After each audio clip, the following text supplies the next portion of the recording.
Hi, this is Adam Biek from AGB Counseling and Psychotherapy, a private practice located in Manhattan. This is a follow-up video to the one that I made before on why we worry even though we know that there's no good reason to worry.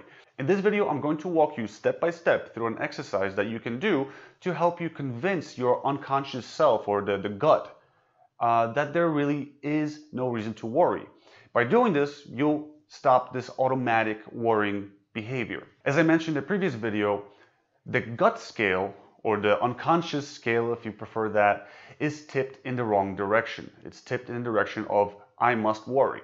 What we have to do is tip that scale in the opposite direction, in the direction of I don't have to worry. Now, as I mentioned in the previous video, notice the difference in the size of the boxes, and the number of the boxes. The red boxes have fewer boxes, but they're bigger, they're heavier. The green boxes are smaller, but there's a lot more of them.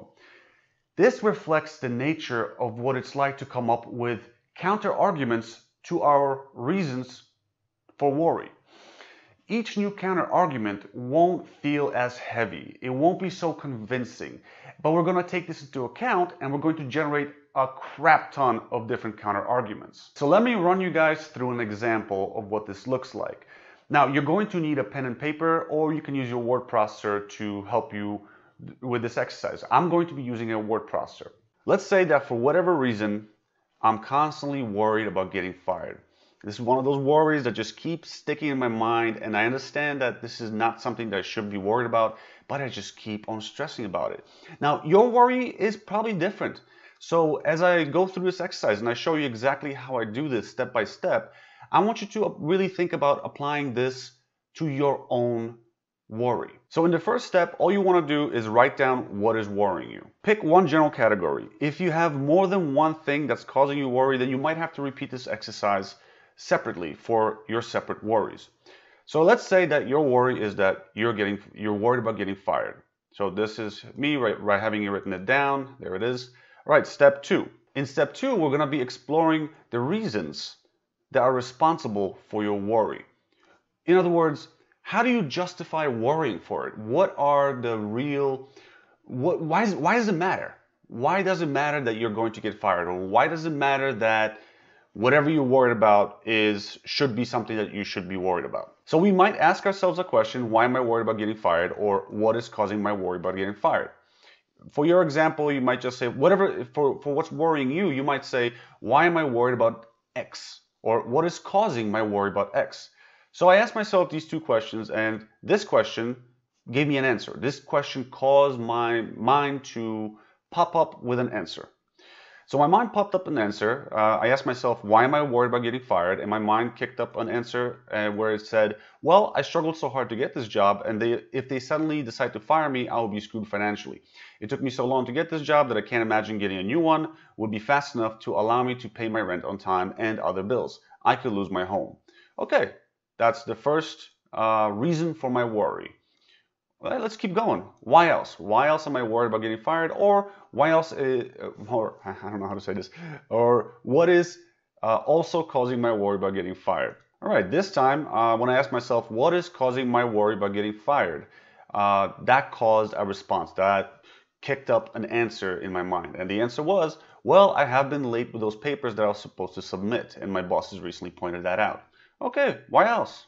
In this case, I wasn't even sure what made the reason for my worry get triggered, but that's okay. You actually don't have to be writing these things down. I wrote them down initially just to track every single step that I take. And I found that by the third step, I wasn't even aware of which question I was specifically asking myself. I think at that point, I just kind of was aware of what am I doing here? Why am I asking myself? And I understood at that point that I'm just looking for reasons to worry, reasons that justify this worry. And I expect that the same thing will happen for you, that after maybe one or two or three times, at that point, you won't really be asking yourself specifically these questions. At that point, at a certain point, you will just know exactly what kind of question you're asking yourself. And you're really just looking to find out what justifies your reasons for your worry. And the third one that I had was, well, I'm not performing the best on numbers, so I am kind of expandable. All right, let's keep going. Why else? All right, another one. Well, I have been kind of rude to my boss a few times. Like I made that joke that might have hurt his feelings. I think I did that more than once. Okay, why else? Well, my boss once mentioned that he was worried that the higher-ups might decide to make cuts to the program if we as a whole don't perform as well as we should. He said that not everyone will get cut, but that some people will have to be let go. All right, why else? Well, that's it for now. Okay, maybe tomorrow I'll think of other things, or I'll think of more as I work on my counter arguments. So that's going to be the next step.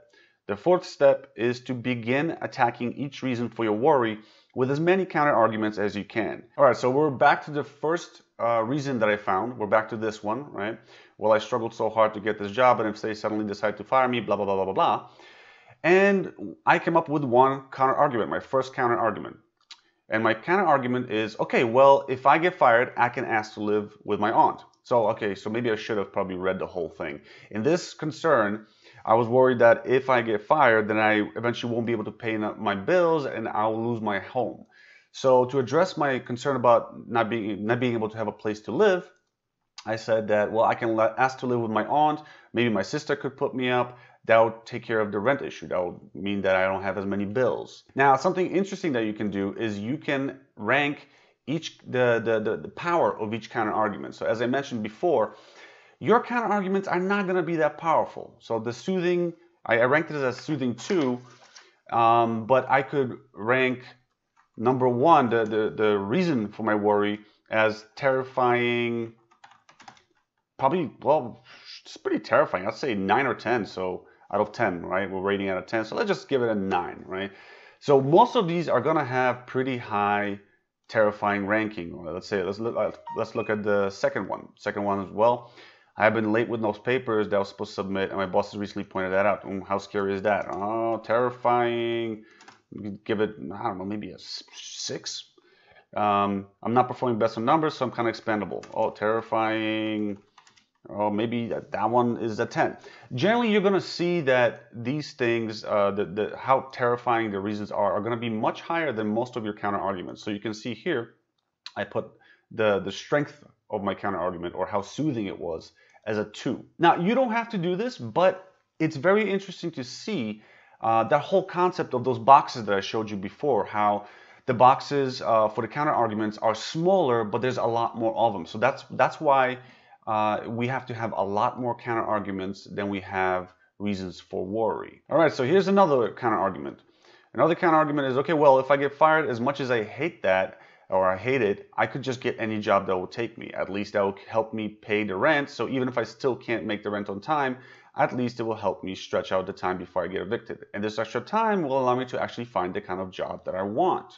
All right. So here again, we have the second reason, and I gave it a soothing value, or soothing rating of 3. I give it a little bit higher because, well, maybe the counter argument helps me preserve my pride. You know, I don't have to ask anyone if I can live with them. Now, something to keep in mind as you do this is that as you come up with new counter arguments, there's a chance that a new reason for worry will pop up for you, as you're about to see. So as you see here, you know, right after I came up with this counter argument, immediately after, my mind kicked up another reason to worry. And the reason was that, well, the last counter argument I wrote made me realize a new reason to worry. I won't be able to find a job if I get fired. My new employers will know that I got fired, and I will never be considered for a job by anyone in my field. How terrifying is that? Oh, super terrifying when I thought of it, right? So I gave it a 10. We're ranking out of 10, so but I would give it a 20 if I could. Again, keep in mind, you don't have to do this. It's just interesting to see how things eventually end up getting balanced out, and how you can actually see the scale tipping. And it also kind of gives you an idea of how many extra ones you got to come up with. So for this one, I should, if each new counter argument is only soothing of a 2, well, then I might have to do at least 5, right?